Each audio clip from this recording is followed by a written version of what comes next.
So first off, I'd like to say Happy Father's Day to all the dads out there. And I'd also like to say a thank you to all the men who may not be earthly fathers, but you have been a great manly presence in someone else's life. So I really want to appreciate and thank you for all you've done. One little boy, when asked about his Father's Day, said, "It's just like Mother's Day, except you don't spend as much on the present." Which, it may not be fair, but that's the way it is, right? 5 weeks ago, we paid tribute to all of our moms, so today I wanted to pay tribute to all of our super dads. And just real quick, in case you didn't see, there's a little photo booth right here around the corner. It's got little props and stuff, and all this is something fun and something weird that you can post, take pictures and for memories and just have some fun pictures. But that's up here. We had it on Mother's Day, now we're having something for Father's Day, so please take use of that today. For many of us, especially my kids, it doesn't take a lot of imagination to picture our dads as superheroes. Some of you got that, okay? They teach us, they shape us, they encourage us. Our fathers are heroes in our homes. Look at this comic strip up here. You can see the dad's going off to work. He says, "Bye, kiddo, I'm off to work." And in the kid's eyes, through the stars, he sees, you can't see, can you? Just trust me. He sees his dad as a superhero. A few years ago, no, I'm just moving it for a moment. There's a reason. A few years ago, 5 Hour Energy Drink even held a Super Dad contest. They put the call out there for fans to nominate dads, grandpas, godfathers, stepdads, and other father figures as super dads.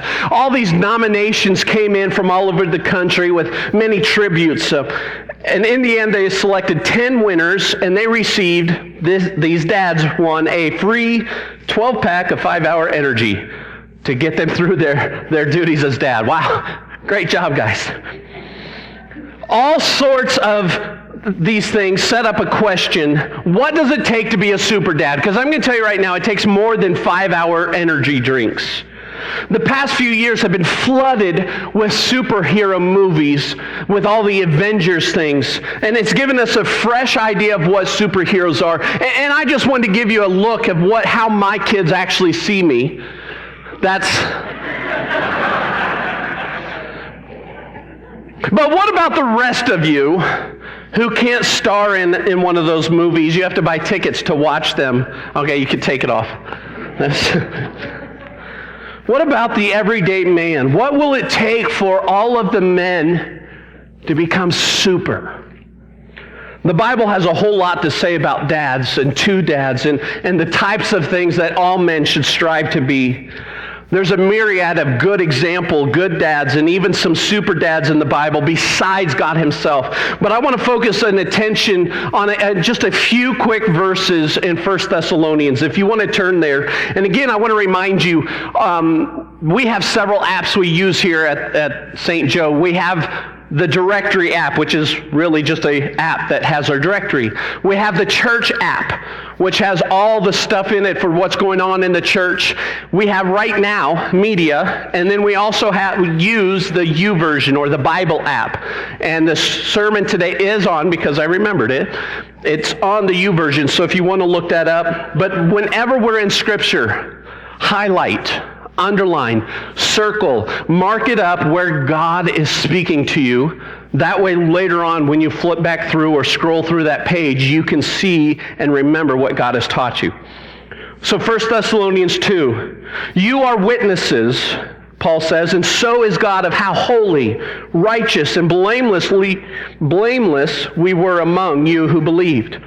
For you know we dealt with each of you as a father deals with his own children, encouraging, comforting, and urging you to live lives worthy of God, who calls you into his kingdom and glory. Paul is writing here to the church in Thessalonica as a sort of spiritual father to that church, a church that he helped to plant in the city.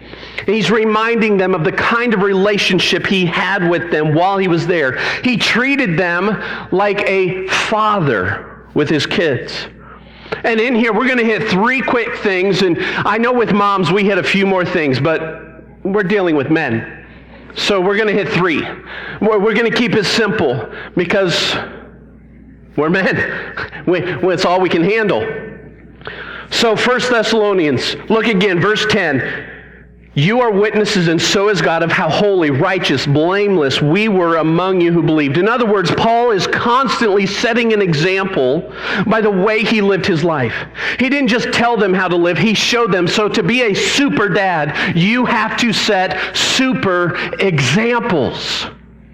This is really kindergarten level information here, but we need to know this. How many of you have ever heard the phrase, and don't raise your hand because you have family here, but how many of you heard the phrase, do as I say, not as I do? Jonathan, put your hand down. We say that phrase to kids hoping they won't follow into our bad examples and they'll just trust our good advice. But it doesn't work that way. The reality is your kids are watching everything you do. They're probably going to follow into your footsteps.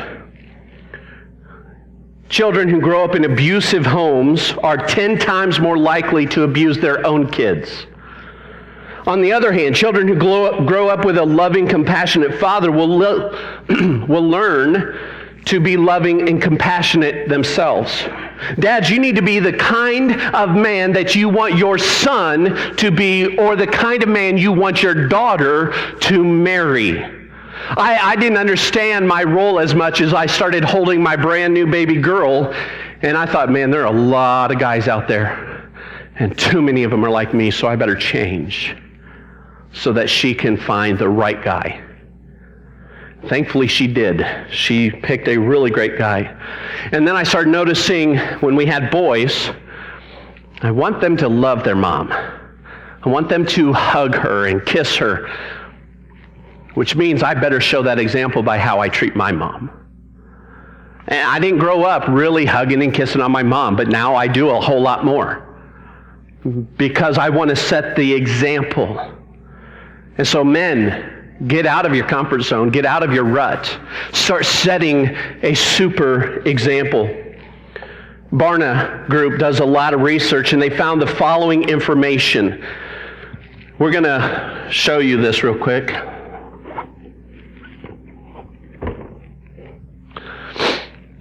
Now, you may not be able to see this one as well, but all of this is statistics on how much the family comes to faith, okay? So the percentage of family that gets saved if the child comes to Christ first. So if the child comes to Christ first, 3.5%. That's how the percentage of the family. So if the kid starts coming to church, the kid starts getting saved and is excited, there's a 3.5% chance the rest of the family will join. It's better than 0. Family gets saved if the wife, the mother, is saved first. 17. Look at that jump. It goes from 3.5 to 17. Over 5 times more likely that the family will be saved if the mother, the wife, is saved first. But what happens if how much of the family gets saved if the husband, the father, gets saved first? Any ideas? 93%. That is huge. Men, you don't realize your example you are setting. You are either setting an example of not coming to church or coming to church. You are setting these examples in everything. If a father comes of faith, it's 93% chance that his family is going to follow. God has designed you guys to lead your family. Our whole theme this year is authentic. This shows authentic man in faith, which is why the rest of the family wants to come, because they see it's true and authentic, it's real. Men, start setting a super example. Set a super example in how you read your scripture, or to actually start reading. Set a super example in how much you pray. Set an example in your church attendance and making it a priority. Set an example in being an encourager, a server, serving others, in living out your faith. You and I need to start setting bigger and better super examples. There was a song several years ago by Phillips, Craig, and Dean. It's called "I Want to Be Just Like You," and here's the lyrics. They'll be up there. He climbs in my lap for a goodnight hug. He calls me Dad, and I call him Bud. With his faded old pillow and a bear named Pooh, he snuggles up close and says, "I want to be like you." I tuck him in bed and kiss him tonight, tripping over the toys as I turn out the light. And I whisper a prayer that someday he'll see he's got a father in God because he sees Jesus in me. Lord, I want to be just like you because he wants to be just like me. I want to be a holy example for his innocent eyes to see. Help me be a living Bible, Lord, that my little boy can read. I want to be just like you because he wants to be just like me. Kids really do want to be just like their dads. They want to mimic them. They want to follow them. They want to imitate what they're doing. And dads, this is why it's so important for you to be involved in church. Statistics already showing us what that means. Let me give you another statistic. In families where just the mom is a regular churchgoer but dad isn't, 37% of the kids will attend sporadically after they leave the home. On the other hand, a church or a family where the parents, both mom and dad, attend regularly, is 78% chance those kids will continue and grow and continue going in church. So I went from 37 to 78. But hear this one. This is where it's a little shocking. Families where dad attends the church but mom doesn't, it was 78%, it jumps up to 84%. The kids are more likely to attend after they grow up. That's how powerful a father's example is in the lives of his kids. We've got to get out of the thinking that it's the wife, it's the mom's job to take care of the kids. Men, it's yours. Just as much it is theirs. There's a little boy who was playing on Sunday morning while his dad was in the recliner reading the paper, and the dad said, "Son, go get ready for Sunday school." Little boy turned and said, "Are you coming with us today, Dad?" "No, I'm not coming, but I want to see you hurry up and get ready." Little boy sat there for a little bit. "Did you go to Sunday school when you were little?" "Well, yes, I did." And it did me, yes, I did. I listened to my parents on that. Then the little boy sat there, smiled. "Yeah, I bet it won't do me good either." Sounds a little funny. The problem with that story is it's not a comic. I did a little research, and that is a real story. A little boy, about 5 or 6, told his dad, "Yep, I guess it won't do me good either." Dads, let's be careful on the example that we set, not just in church attendance, but in every area of life. So dads, super dads, are super example setters. Listen to what he said in verse 11 and 12 again. "For you know that we dealt with each of you as a father deals with his own children, encouraging, comforting, urging you to live lives worthy of God who calls you into his kingdom and glory." Paul said, as a father deals with his own children, and in certain ways, he first says encouraging. Super dads are super encouraging. Man, you need to be beyond your kids' number one fan. You need to encourage them, praise them, and applaud them. I've heard so many stories from guys who said, "The only time my dad told me something is when I did it wrong. That's all I ever heard. So I didn't know." I've heard so many guys, when they're close to death, saying, "Man, I wish I would have told them more how much I loved them and told them how great they were." Why wait?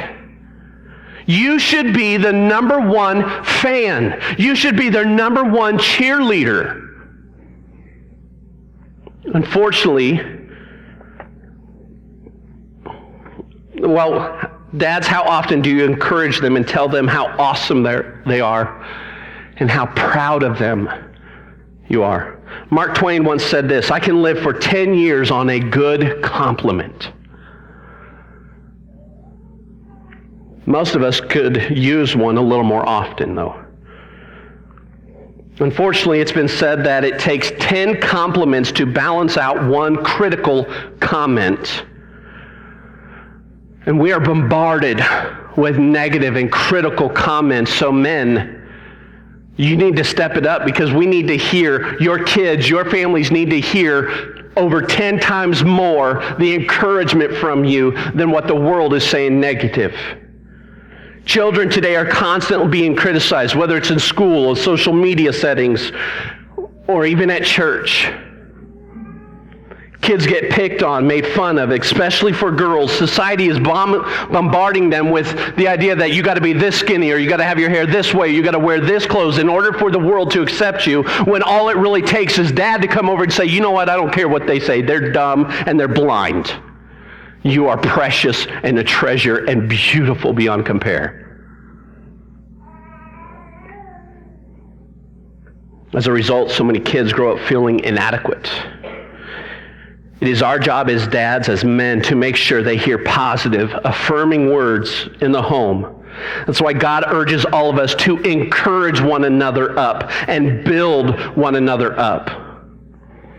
Dick Hoyt is a father who knows what it means to encourage his kid.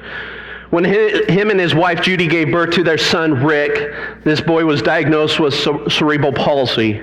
They were told he would never walk. So in the spring of 1977, when Rick told his father that he wanted to participate in a 5-mile benefit for a lacrosse player who had been paralyzed in an accident, nothing seemed more impossible. This kid cannot walk, and he wants to go in a 5-mile benefit run.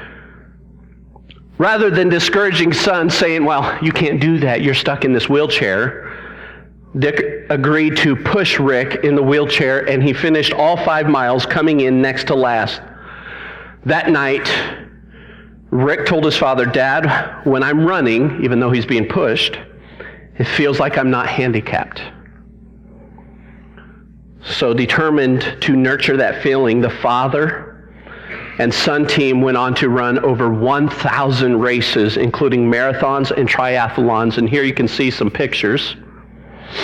Also adding to their list of achievements, Dick and Rick biked and ran across the U.S. in 1992, completing a full 3,735 miles in 45 days. This is a man who wants to encourage his son. And his son, who is bound into this limited mobility, feels like he is the strongest athlete in the world because his dad never said, no, you can't. His dad said, let me help you succeed. He encouraged him. He didn't focus, Rick's philosophy as a father is not to focus on what his son can't do, but what he can do, and then fill in the gaps. With so many outside influences telling our kids that they aren't good enough, pretty enough, smart enough, it is so important for dads to frequently, regularly encourage kids, remind them of how special and awesome they are. Tell them, I'm proud of you. Remind them that God made them special and that He loves them so very much. Super dads set super examples, and they are super encouragers. Look at this verse again. We're going to jump to verse 12. Encouraging, comforting, and urging. I have that underlined. Many translations will say exhort. Now, we don't use the word exhort a whole lot today, so let me read the definition because it's a better translation than urging. It means to come alongside with instruction and insight in order to move someone to a specific line of conduct. To come alongside of them with instruction and insight to move them to a specific area. The idea is that a dad's job is to teach his children, to guide them into adulthood. Your job, men, is to get the kids so well to walk on their own feet that they don't have to live in your home anymore. Guys, we love that idea. It's the moms who are like, yeah, but let's keep them a little longer. My father-in-law told his kids, I hope you grow wings when you turn 18. because I'm kicking you out that door and it's going to land hard if you don't fly.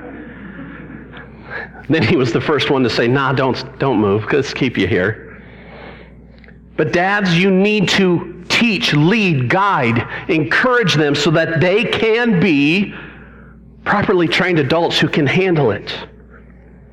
Solomon's advice to a parent is start children off on the way they should go, and even when they're old, they will not turn from it. Train a child up. That means child, little. Train them from that area so that when they're old, they will still be following that same path. My boys know what the best truck is. Ford. Since he was not even walking, he couldn't even talk, I'd say, there's a Ford truck. Oh. There's a Chevy. And so pretty soon, this is what he did at age 2. Ford? Yeah. Except it was more like, And he started doing that, and then Mustangs came, and he found out what that car was. Is that a Ford? Yeah. Okay. And so from a little child, I trained him up, brainwashed him up to like Fords. And that's just a silly example. But imagine if we put that much effort, guys, into training up our child and saying, that's a godly way. Oh, yeah, that's the powerful way. That's the godly way. No, that's sin. Ugh. And we start doing that from a child. Then when they get adult, we would sit back and say, keep going. Keep going. You're doing it. We could cheerlead them because we trained them up from a child, and they will not depart from that. Men, teach them God's word. And in order to teach them, you've got to know it. You've got to read it and study it. Teach them the difference between right and wrong. Oh, if we'd only known 30 years ago what our culture would be doing, don't you think our men would say, let's get back there and fix that? And start training them. This is right and wrong, people. Teach them with good morals and values. And discipline. Discipline is not a bad thing. It's how you learn to throw a football or a curve. It's how you learn to run. You discipline. You keep getting more. So super dads, they exhort their children. In Proverbs 3 it says, my child, don't reject the Lord's discipline. Don't be upset when he corrects you, for the Lord corrects those he, what's the word? Loves. Just as a father corrects a child in whom he delights. If I am correcting my child, that means I want them to succeed and do more, and I am so excited for them. If I didn't care, I'd let them be a loser. Right? So a good father corrects, trains, disciplines because they love them. Not because they think they're worthless. Children thrive best in an atmosphere of genuine love founded by consistent, compassionate discipline. Society 20, 30 years ago said, oh no, you don't want to do this, and now look where we are. We need to change this back. Raise your kids with a loving discipline that will teach them to respect authority, to respect people, and most importantly, to respect God. But exhorting your kids doesn't just mean timeouts and spankings.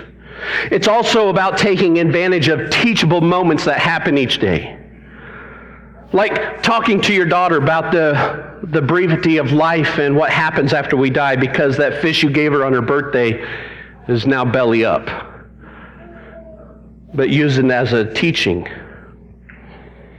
Or explain to your son the value of putting others before yourself while you're standing in the hot sun giving away free bottles of water. Exhort your kids, train them up in the way they should go. I know there are a whole host of characteristics and qualities that could be used to describe a heroic nature of super dads. But I think these three are pretty important. And these three support and lift one another up. And a guy who is doing these three is going to start growing in the other godly areas. If you want to be a superhero to your kids, a super example to any other youth around you, be a super example setter, be super at encouraging and exhorting, coming alongside teaching and training. I'm convinced there are a lot of super dads today. I really am. Many of you would not be here if it hadn't been for your own super dad. So we want to say thank you for always being there. Thank you for teaching us the difference between right and wrong. Thank you for providing for us. Thank you for teaching us, for coaching softball and teaching us to throw that curveball. Thank you for showing us how to be a good husband. Thank you for teaching us to love God and to love our neighbors. And if you've had that kind of a father in your life, you should tell them right now. Whether they're in this room or not, you should tell them. Whether it's your earthly father or just a father figure, you should tell them. Unfortunately, not everyone here grew up with a super dad. Maybe your dad wasn't so super. Maybe he wasn't even around. And that is heartbreaking because that is not the way God designed it. I've lived with a not so good dad. Then I lived with a no dad. And then I lived with a dad who was gone 2 to 3 weeks because of his job. And it was just weird and awkward. There are so many people, even in this room, who my dad doesn't care. I was 4 years old, sitting on my mother's lap saying, why doesn't he love me? Well, she rocked me in a rocking chair because my biological wanted nothing to do with me. So I know what it's like to have a no dad, somebody who didn't care, who wasn't there. But God is not that. And don't let our skewed version or view of God or of a dad make us not see God the way he really is as a God the Father. Trust that this God the Father is everything you need, even though the one that should have been on earth for you failed you. God the Father never will. And even if you had a great dad, he learned it from someone, and it had to be God the Father. So whether you had a good father or not, I want to ask you, do you know God the Father? Do you know the one who has set a super example by living a life for us so that we can follow in his footsteps? Do you know God the Father who is super encouraging, who made all of creation, gave you all of your talents and gifts and knowledge, and is there saying, you are so worth it, I will die for you? Or do you know God the Father who is super exhorting, who doesn't just say, go do it, but he comes alongside you and even inside you to teach you, train you, and lead you so that you can live in perfect unity with him? Do you know God the Father? What a great way to spend Father's Day than to get to know, to speak to him, to thank him for all that he's done. So will you honor God by answering his call? Maybe for the first time. Maybe you'll honor God by going and thanking those godly men in your lives and say, thank you for showing me a living example of Jesus. Will you honor God today by honoring the fathers? And men, will you honor God by living by his name? Will you show all the youth, whether you have kids in your home or not, will you show them what it means to walk in the footsteps of Jesus? Let's stand. We're going to sing a song. Let us sing it and honor God the Father. And if you need to make a decision, will you make it today? Will you come up as we sing?